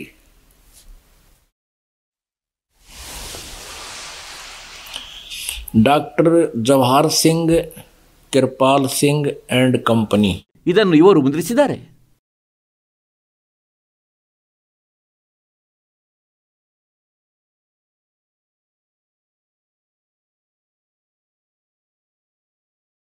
ई जन्म साखी अज तक छप चुकियां नालों वड्डी है। सब तो वड्डी ते पुरातन ಅಂದರೆ ಹಳೆಯದಾಗಿದೆ. भाई बाले वाली जन्म साखी श्री गुरु नानक देव जी दी जन्म साखी श्री गुरु नानक देव जी दी। ಇದಾಗಿದೆ ಮುಕಮ್ಮಲ್ ಸಾಖಿಯಾ ಹನ್. ಇದರಲ್ಲಿ ಬರೆದಿದೆ, पंजे साहिब दी साखियां ते 10 पातशाह दे जीवन समेत मुकम्मल साखियां हन। ಪ್ರಕಾಶಕರು doctor Jawahar Singh Kripal Singh and company. ಇದಾಗಿದೆ ಪುಸ್ತಕಗಳ ಗಲ್ಲಿ ಸಂಖ್ಯೆ 8. ಬಾಗ್ ರಾಮಾನಂದ್ ಅಮೃತಸರದಲ್ಲಿ ಮುದ್ರಿತವಾಗಿದೆ ಇದು.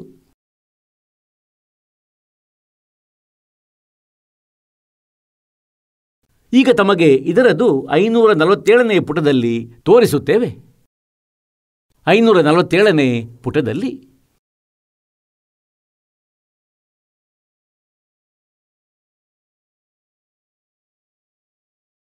ಇದು 547ನೇ ಪುಟವಾಗಿದೆ. समंदर दी साखी. ಇಲ್ಲಿಂದ ಆರಂಭಿಸೋಣ. ಬಾಲ ಸಂಧು ಉವಾಚ.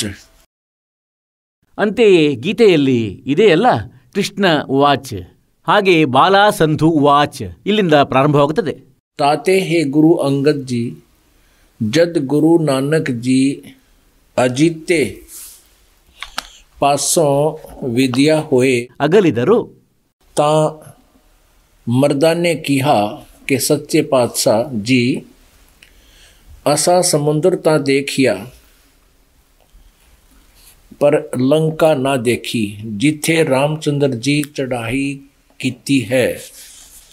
ता गुरु नानक जी कहा चलो भाई बाला ते मर्दाना तुहानू रंज नहीं करना अखी मिटो ಕಣ್ಗಳನ್ನು ಮುಚ್ಚಿ अखी मिटो जा अखी मीट के खोलिया ता समुद्र दे कंडे ಅಂದರೆ ಸಮುದ್ರದ ದಡದಲ್ಲಿ ಹೋಗಿ ನಿಂತರು. ते आखन लगे बालाजी ते मर्दाना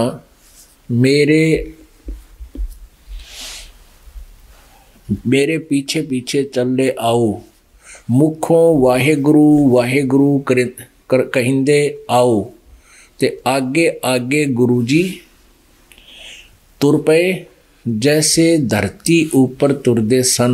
ಸಮುದ್ರದ ಮೇಲೆ ನಡೆದರು. तुरदे सन उसे तरह समुद्र ऊपर तुर पे जा चले ನಡೆದುಕೊಂಡು ಹೋಗುತ್ತಿದ್ರು. चले जावण ते पीछे बालाजी मर्दाना जावण. ता मर्दाने विचार किया कि गुरु नानक देव जी ओम सोहम जपदे जांदे हन. ओम सोहम जपदे जांदे हन. ता मर्दाना भी ओम सोहम लग्गा जपण ते लग्गा गोते खावण. जा गुरु नानक जी देखन ता मर्दाना गोते खांदा है. ता गुरु जी किहा मर्दाना गुरु जी करनी वल नहीं देखना गुरु दे वचना पर चलना चाहिए. तू मर्दाना ओहे आख जे असा आखिया है. ता मर्दाना फेर लगा वाहे गुरु कहन. ता फिर जल ऊपर उसे तरह तुरन लगा. ಈಗ ಪುಣ್ಯಾತ್ಮರೇ, ಇದಾಗಿದೆ ಆ ಜ್ಞಾನ ಯಾವುದನ್ನು ಈ ದಾಸನು ತಮಗೆ ಹೇಳಬಯಸುತ್ತಾನೆ. ಈ ಪ್ರಮಾಣಗಳಿಲ್ಲದೆ ತಾವು ಇದನ್ನು ಸ್ವೀಕರಿಸಲಾರಿರಿ. ಏಕೆಂದರೆ ನಾವು ಈ ಅಜ್ಞಾನವೇನಿದೆ ಅದನ್ನು ಅವಶ್ಯಕತೆಗಿಂತಲೂ ಹೆಚ್ಚಾಗಿ ಕೇಳಿಟ್ಟಿದ್ದೇವೆ. ಕೇಳಪಟ್ಟದ್ದು ಒಂದಂತೂ ಇದೇನೆಂದರೆ, ಗುರುಗಳು ಯಾವುದೇ ವಚನ ಕೊಡಲಿ, ಯಾವುದೇ ನಾಮ ಕೊಡಲಿ, ಆ ಗುರು ವಚನವೇ ಪಾರುಗೊಳಿಸುವುದು. ಪುಣ್ಯಾತ್ಮರೇ, ಪ್ರಥಮವಾಗಿ ಯಾರು ಗುರುವಾಗಿರುತ್ತಾರೆ ಅವನು ಬಾಯಿಗೆ ಬಂದದ್ದನ್ನು ಹೇಳುವುದಿಲ್ಲ, ಸುಳ್ಳು ಹೇಳುವುದಿಲ್ಲ. ಅವನು ಸತ್ಯವನ್ನೇ ಹೇಳುತ್ತಾನೆ ಮತ್ತು ಯಾವ ನಾಮ ಪಾರುಗೊಳಿಸುವುದೋ ಅದನ್ನೇ ದೀಕ್ಷೆಯಲ್ಲಿ ನೀಡುತ್ತಾನೆ. ಈಗ ಒಬ್ಬ ಡಾಕ್ಟರ್ ಯಾವುದೇ ಔಷಧಿ ಕೊಡಲಿ, ಅದರಿಂದಲೇ ರೋಗ ನಿವಾರಣೆಯಾಗುವುದು. ಒಂದೊಮ್ಮೆ ಡಾಕ್ಟರ್ ಆಗಿದ್ದರೆ ಅಂತಿಂಥ ಔಷಧಿ ನೀಡುವುದಿಲ್ಲ, ಅವನಂತೂ ಗುಣಪಡಿಸುವ ಔಷಧಿಯನ್ನೇ ನೀಡುವನು. ಮತ್ತು ಯಾವುದೋ ಅರ್ಧಂಬರ್ಧ ತಿಳಿದವನು ಯಾವುದೋ ಪುಡಿಯನ್ನು ನೀಡುತ್ತಿದ್ದು, ಮತ್ತು ಶ್ರದ್ಧಾಳು ಅಂದರೆ ರೋಗಿಯಂತೂ ಡಾಕ್ಟರ್ ಎಂದು ತಿಳಿದು ಆ ಔಷಧಿಯನ್ನು ತಿಂತಿರ್ತಾನೆ, ಆದರೆ ಅವನು ತನ್ನ ಜೀವನವನ್ನು ನಷ್ಟಗೊಳಿಸುತ್ತಾನೆ. ಅದೇ ರೀತಿ ಈ ನಕಲಿ ಗುರುಗಳ ಶಿಷ್ಯರು ಏನಿದ್ದಾರೆ ಅವರು ಹೇಳ್ತಾರೇನೆಂದರೆ, ಯಾರೇ ಗುರು ಯಾವುದೇ ನಾಮವನ್ನು ಕೊಡಲಿ, ಗುರುವಿನ ವಚನವೇ ಪಾರುಗೊಳಿಸುವುದು. ಇಲ್ಲ, ಗುರು ಅದೇ ನಾಮವನ್ನು ನೀಡುವನು, ಪಾರುಗೊಳಿಸುವಂಥದ್ದು ಒಂದೊಮ್ಮೆ ಅವನು ನಿಜವಾದ ಗುರುವಾಗಿದ್ದರೆ. ಹಾಗೆ ನೋಡಿದರೆ ಈ ಅಪೂರ್ಣ ವೈದ್ಯರಂತೂ ಬಹಳಷ್ಟು ಇದ್ದಾರೆ. ಆ ಅಪೂರ್ಣ ಗುರುಗಳಿಂದ ರಕ್ಷಿಸಿಕೊಳ್ಳಲು ದಾಸನು ತಮಗೆ ಈ ಜ್ಞಾನದ ಮೂಲಕ ತಮ್ಮನ್ನು ಪರಿಪಕ್ವವನ್ನಾಗಿಸಲು ಬಯಸುತ್ತಾನೆ. ಏಕೆಂದರೆ ತಾವು ಅಯೋಗ್ಯರ ಜಾಲದಲ್ಲಿ ಪುನಃ ಸಿಲುಕದಿರಲಿ ಎಂದು ಮತ್ತು ಸಿಲುಕಿದವರು ಹೊರಬರಲಿ ಎಂದು. ಕೆಲವು ಮುಗ್ಧಾತ್ಮಗಳು ಹೇಳ್ತಾರಂದರೆ, ತಮ್ಮ ಗುರುಗಳಂತೂ ಆಲೋಚನೆ ಮಾಡುತ್ತಾರೆ, ನಿಂದೆಯನ್ನು ಮಾಡ್ತಾರೆ. ಈಗ ಪುಣ್ಯಾತ್ಮರೇ ಅವರು ಏನು ಬೇಕಾದರೂ ಹೇಳಬಹುದು. ಅವರಿಗೆ ಇಷ್ಟು ಶ್ರದ್ಧೆ ಇದೆ ಕೂಡ. ತಮ್ಮ ಗುರುಗಳ ಮೇಲೆ ನಿಶ್ಚಲ ಶ್ರದ್ಧೆ ಇಟ್ಟಿರ್ತಾರೆ ಮತ್ತು ಇಡಲೂ ಬೇಕು. ಒಂದೊಮ್ಮೆ ನಿಜವಾದ ಗುರುಗಳಾಗಿದ್ದರೆ ಅವರು ನಕಲಿಯಾಗಿದ್ದರೆ ತ್ಯಜಿಸಲೇಬೇಕು. ಈಗ ಹೇಗೆಂದರೆ ಸರಕಾರವು ಒಂದು ಬಾರಿ ನಕಲಿ ನೋಟುಗಳನ್ನು ಪತ್ತೆ ಮಾಡಿದ್ರು, 500 ರೂಪಾಯಿಯದ್ದು, 1000 ರೂಪಾಯಿಯದ್ದು. ಮತ್ತು ನಂತರ ಅವುಗಳನ್ನು ಟೆಲಿವಿಷನ್ ಮಾಧ್ಯಮದಿಂದ, ಸಮಾಚಾರ ಪತ್ರಗಳ ಮಾಧ್ಯಮದಿಂದ ಒರಿಜಿನಲ್ ಮತ್ತು ಡೂಪ್ಲಿಕೇಟ್ ಎರಡನ್ನೂ ಎದುರಲ್ಲಿಯೇ ಇಟ್ಟು ತೋರಿಸಿದ್ರು ಮತ್ತು ಹೇಳಿದ್ರು ಏನೆಂದರೆ, ಒರಿಜಿನಲ್ ಹೀಗಿರುತ್ತದೆ, ಡೂಪ್ಲಿಕೇಟ್ ಹೀಗಿರುತ್ತದೆ. ಹೀಗಾಗಿ ಎಚ್ಚರವಾಗಿರಿ. ಆಗ ಸರ್ಕಾರ ವಿಮರ್ಶೆ ಆಲೋಚನೆ ಮಾಡಿ ಕೂತಿರಲಿಲ್ಲ. ಒಂದು ಮಹಾ ಉಪಕಾರದ ಕೆಲಸ ಮಾಡಿತು. ಹೀಗೆಯೇ ಈ ದಾಸನು ಮಾಡುತ್ತಿದ್ದಾನೆ. ಏನೆಂದರೆ, ನಮ್ಮದೇನು ಸರ್ಗಂಥಗಳಿವೆ. ಪವಿತ್ರ ಗೀತೆ, ಪವಿತ್ರ ವೇದ, ಪವಿತ್ರ ಪುರಾಣ, ಪವಿತ್ರ ಕುರಾನ್, ಪವಿತ್ರ ಗುರು ಗ್ರಂಥ ಸಾಹೇಬ್, ಪವಿತ್ರ ಬೈಬಲ್. ಇವುಗಳಲ್ಲಿ ಏನು ಪರಮಾತ್ಮನ ವಿಷಯದ ಕುರಿತು ಜ್ಞಾನವಿದೆ. ಅದು ಒರಿಜಿನಲ್ ಜ್ಞಾನವಾಗಿದೆ ಮತ್ತು ಅವುಗಳಲ್ಲಿ ಆ ಮಂತ್ರಗಳು ವಿದ್ಯಮಾನವಾಗಿವೆ. ಅವುಗಳಿಂದ ಮೋಕ್ಷ ಸಂಭವವಾಗಿದೆ. ಗೀತೆ ಅಧ್ಯಾಯ ಸಂಖ್ಯೆ 8ರ ಶ್ಲೋಕ ಸಂಖ್ಯೆ 13ರಲ್ಲಿ ಗೀತೆ ಜ್ಞಾನದಾತ ಬ್ರಹ್ಮ ಹೇಳ್ತಾನೆ ಏನಂದರೆ, ನನ್ನದು ಕೇವಲ ಒಂದು ಓಂ ಮಂತ್ರ ಇದೆ. ಇದರ ಹೊರತು ನನ್ನದು ಯಾವ ಮಂತ್ರವೂ ಇಲ್ಲ. ಬೇರೆಯವರ ಭಕ್ತಿ ಮತ್ತು ಜಪದ ಮಂತ್ರವೂ ಇಲ್ಲ. ಯಾರದೂ ಕೂಡ ಕೇವಲ ಓಂ ನಾಮದ ಒಂದಕ್ಷರದ ಮಂತ್ರವಾಗಿದೆ. ಮತ್ತು ಪರಮಾಕ್ಷರ ಬ್ರಹ್ಮನ ಬಗ್ಗೆ ಅಧ್ಯಾಯ ಸಂಖ್ಯೆ 17ರ ಶ್ಲೋಕ ಸಂಖ್ಯೆ 23ರಲ್ಲಿ 3 ಅಕ್ಷರದ ಮಂತ್ರದಿಂದ ಪೂರ್ಣ ಮೋಕ್ಷ ಪ್ರಾಪ್ತಿಯ ಸಂಕೇತವನ್ನು ನೀಡಲಾಗಿದೆ. ಅದು ಓಂ ತತ್ ಮತ್ತು ಸತ್ ಆಗಿದೆ. ಓಂ ಇದು ನೇರವಾಗಿದೆ, ಬ್ರಹ್ಮನದು, ಮತ್ತು ತತ್ ಏನಿದೆ ಇದು ಪರಬ್ರಹ್ಮನದು, ಇದು ಗುಪ್ತ ಮಂತ್ರವಾಗಿದೆ. ಇವೆರಡೂ ಸೇರುವುದರಿಂದ ಸತ್ಯನಾಮವಾಗುತ್ತದೆ 2 ಅಕ್ಷರದ ನಾಮದಿಂದ. ಒಂದು ಓಂ, ಒಂದು ಸಾಂಕೇತಿಕ ತತ್. ಇವೆರಡೂ ಸೇರಿ ಮತ್ತಿದು ಸತ್ಯನಾಮವಾಗುತ್ತದೆ 2 ಅಕ್ಷರದು. ಮತ್ತು 3ನೇ ಮಂತ್ರ ಏನಿದೆ ಅದು ಪರಮಾಕ್ಷರ ಬ್ರಹ್ಮನದು ಆಗಿದೆ. ಸಾರನಾಮ ಎಂದು ಅದನ್ನು ಹೇಳ್ತಾರೆ. ಈ 3ರದು ಲಾಸ್ಟ್ನಲ್ಲಿ ಈ 3ರದು ಯೋಗ ಉಂಟಾಗುತ್ತದೆ. ಈ 3 ಮಂತ್ರಗಳು ಒಂದೇ ಆಗುತ್ತವೆ ತಮಗೆ ಸಾರನಾಮ ಪ್ರಾಪ್ತವಾದಾಗ. ಆಗ ಆ ಮಂತ್ರದಿಂದ ಪೂರ್ಣ ಮೋಕ್ಷವಾಗುವುದು. ಜನ್ಮ ಮೃತ್ಯು ಮತ್ತೆ ಆಗಲಾರದು. ನಾವು ಸತ್ಯಲೋಕಕ್ಕೆ ಹೊರಟು ಹೋಗುವೆವು. ಎಲ್ಲಿಂದ ನಾವು ಬಂದಿರುವೆವು?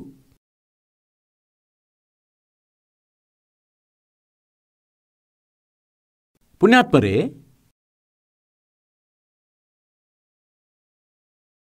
ಪರಮಾತ್ಮನನ್ನು ಪಡೆಯಲಿಕ್ಕಾಗಿ ತಾವು ಒಂದು ವಿಶೇಷ ಸಮಯವನ್ನು ಮೀಸಲಾಗಿರಿಸಬೇಕಾಗ್ತದೆ. ನಾನಂತೆಯೇ ನಿನ್ನೆ ತಮಗೆ ಹೇಳಿದ್ದೆಂದರೆ, ನಾವು ಮಕ್ಕಳಿಗೆ 2 ಹೊತ್ತಿನ ಊಟದ ಸಾಧನಕ್ಕಾಗಿ ಯೋಗ್ಯರನ್ನಾಗಿಸ್ತೇವೆ. ಅಂದರೆ ಇವನು ನೌಕರಿ ಮಾಡಲಿ ಅಥವಾ ಯಾವುದಾದ್ರೂ ಬಿಸ್ನೆಸ್ ವ್ಯಾಪಾರ ಮಾಡಿದರೂ ವಿದ್ಯಾವಂತನಾದರೆ ಮೋಸ ಹೋಗಲಾರ.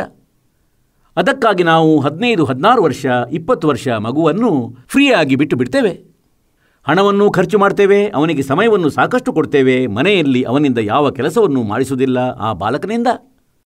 ಹಾಗೆ 15, 20 ವರ್ಷಗಳಲ್ಲಿ 2 ಹೊತ್ತಿನ ಊಟದ ಸಂಪಾದನೆಗೆ ಯೋಗ್ಯನೂ ಆಗುತ್ತಾನೆ. ಹೊಟ್ಟೆಪಾಡಿಗಾಗಿ ಒಂದು ನೌಕರಿಗೆ ಯೋಗ್ಯನಾಗುತ್ತಾನೆ. ಮತ್ತು ನಮಗೆ ಭಗವಂತನನ್ನು ಪಡೆಯಬೇಕಾಗಿದೆ. ಈಗ ಇದರಲ್ಲಿ ತಾವು ಸಮಯವನ್ನು ಕೊಡಬೇಕಾಗುತ್ತದೆ. ತಾವು ಧನವನ್ನು ವ್ಯಯಗೊಳಿಸಬೇಕು. ಅಂತೆಯೇ ನಾವು ಮಗುವಿಗಾಗಿ ಹಣವನ್ನು ತೊಡಗಿಸ್ತೇವೆ, ಸಮಯವನ್ನು ನೀಡ್ತೇವೆ. ಏಕೆಂದರೆ ನಾವು ಅವನಿಂದ ಪರಿಚಿತರಾಗಿದ್ದೇವೆ. ಅಂದರೆ ಈ ಮಗು ಓದಿ ವಿದ್ಯಾವಂತನಾಗಿ ಮತ್ತು ಅವನಿಗೆ ಯಾವುದಾದ್ರೂ ನೌಕರಿ ಸಿಕ್ಕಿದರೆ ತನ್ನ ಜೀವನವನ್ನು ಸಫಲಗೊಳಿಸುವನು. ಈ ಹಣ ನಮ್ಮದು ವ್ಯರ್ಥವಾಗುವುದಿಲ್ಲ. ಮತ್ತು ಸತ್ಪಾತ್ರರಿಗೆ ನೀಡಿದಂತಹ ದಾನ, ಪೂರ್ಣ ಸಂತನ ಮಾಧ್ಯಮದಿಂದ ತಾವು ಮಾಡಿರುವ ದಾನ ಮತ್ತು ಪಡೆದಂತಹ ಮಂತ್ರ ತಮ್ಮದು ವ್ಯರ್ಥವಾಗದು. ಏಕೆಂದರೆ ನಾವು ಆ ಪ್ರೊಸೀಜರ್ನಿಂದ, ಆ ಮಕ್ಕಳಿಂದ ಆಗುವ ಲಾಭದಿಂದ ನಾವು ಪರಿಚಿತರು. ಮತ್ತು ಯಾವ ದಿನ ನಾವು ಇದರಿಂದ ಪರಿಚಿತರಾಗುವೆವು ಆಗ ನಾವು ಈ ಕಡೆಯೂ ಅಷ್ಟೇ ಸಕ್ರಿಯರಾಗುವೆವು. ತಮಗೆ ಪರಮಾತ್ಮನ ಮಹಿಮೆ ಮತ್ತು ಅವರಿಂದಾಗುವ ಲಾಭದಿಂದ ಪರಿಚಿತಗೊಳಿಸಿ ಈ ದಾಸನು ಇದನ್ನು ಬಯಸ್ತಾನೇನೆಂದರೆ, ತಾವು ಈ ಮಾರ್ಗದಲ್ಲಿ ಅಷ್ಟೇ ಪ್ರಯತ್ನಶೀಲರಾಗಬೇಕು. ಮತ್ತು ಖಂಡಿತ ಆಗುವಿರಿ ಯಾವಾಗ ತಮಗೆ ಇವನ ಮಹಿಮೆಯ ಅರಿವಾಗುತ್ತದೆ.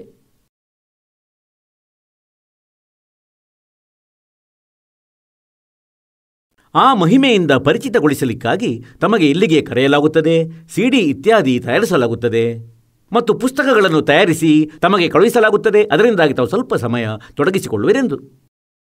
ಮತ್ತು ಯಾವ ಸಮಯ ತೊಡಗಿಸಿಕೊಳ್ಳುವಿರಿ? ಅಂತೆಯೇ ನೌಕರಿಯುಳ್ಳವ ನೌಕರಿ ಮಾಡ್ತಾನೆ, 7-8 ಗಂಟೆ ಅವನ ಸರ್ವೀಸ್ ಇರುತ್ತದೆ.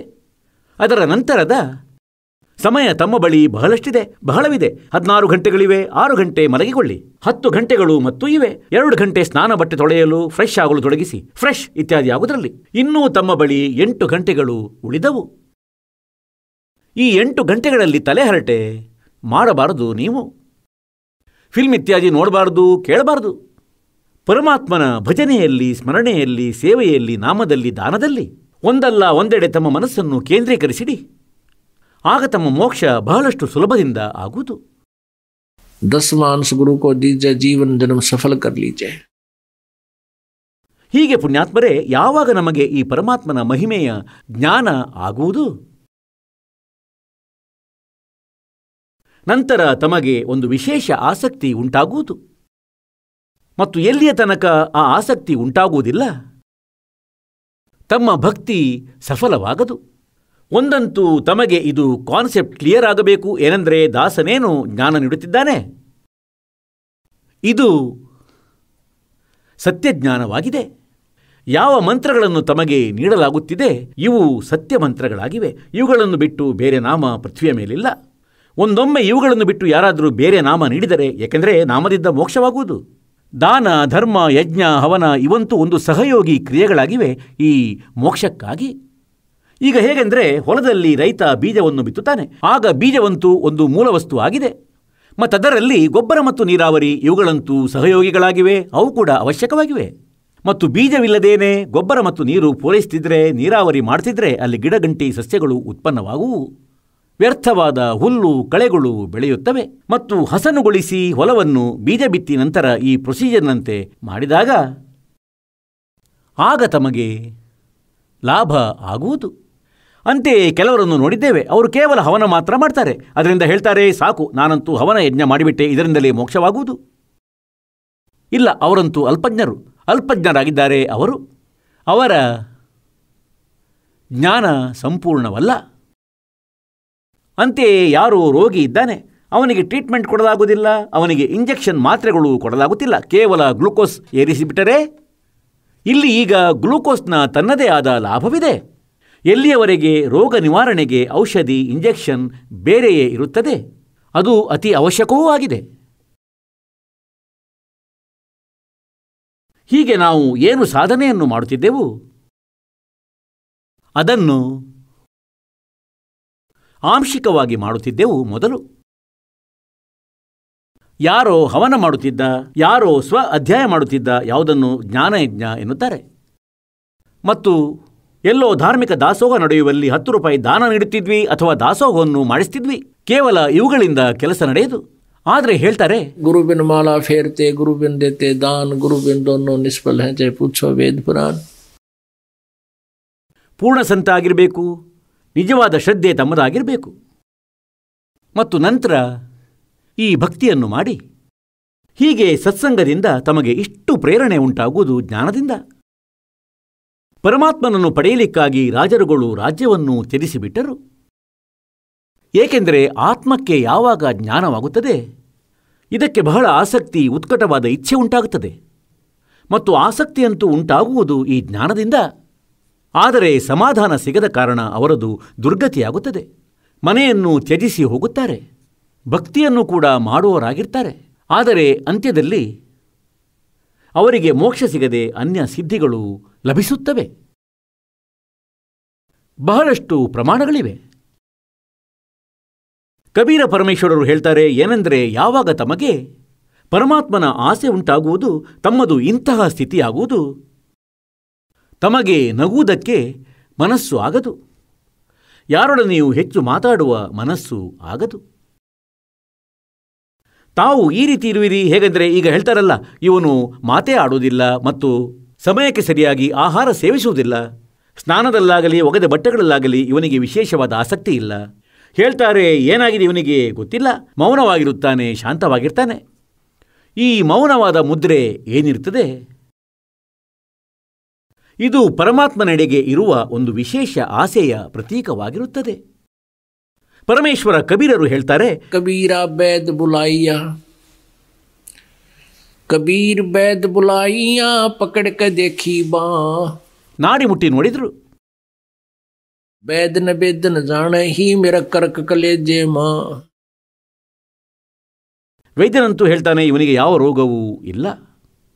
ಮತ್ತು ಮನೆಯವರು ಹೇಳ್ತಾರೆ ಅಂದರೆ, ಇವನು ಒಣಗುತ್ತಿರುವನು, ಇವನು ಮಾತನ್ನೇ ಆಡುವುದಿಲ್ಲ, ಯಾರೊಡನೆಯೂ ಸ್ನಾನ ಮುಂತಾದವುಗಳಲ್ಲಿ ಇವನಿಗೆ ಆಸಕ್ತಿ ಇಲ್ಲ, ತಿನ್ನುವ ಕುಡಿಯುವುದರಲ್ಲಿ ರುಚಿ ಇಲ್ಲ, ಎಲ್ಲಿಯಾದರೂ ಕೂತ್ಕೊಂಡು ಯಾರೊಡನೆಯೂ ಮಾತಾಡೋದಿಲ್ಲ. ಆಗ ಪರಮಾತ್ಮ ಹೇಳ್ತಾರೆ, ಇದೊಂದು ವಿಶೇಷ ಆಸ್ಥೆ ಇರುತ್ತದೆ ಆತ್ಮಕ್ಕೆ, ಒಂದು ವಿಶೇಷ ಮುದ್ರೆಯಾಗುವುದು ತಮ್ಮದು. ಮತ್ತು ಇದು ಹೇಗಾಗುವುದು?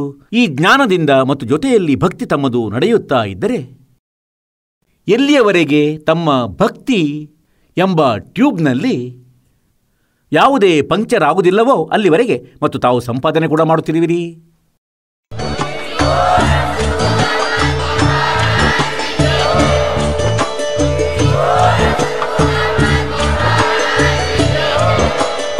ನೀವು ಕೇಳಿದ್ದೀರಿ ಜಗದ್ಗುರು ತತ್ವದರ್ಶಿ ಸಂತ ರಾಮ್ಪಾಲ್ ಮಹಾರಾಜರ ಮಂಗಳ ಪ್ರವಚನ.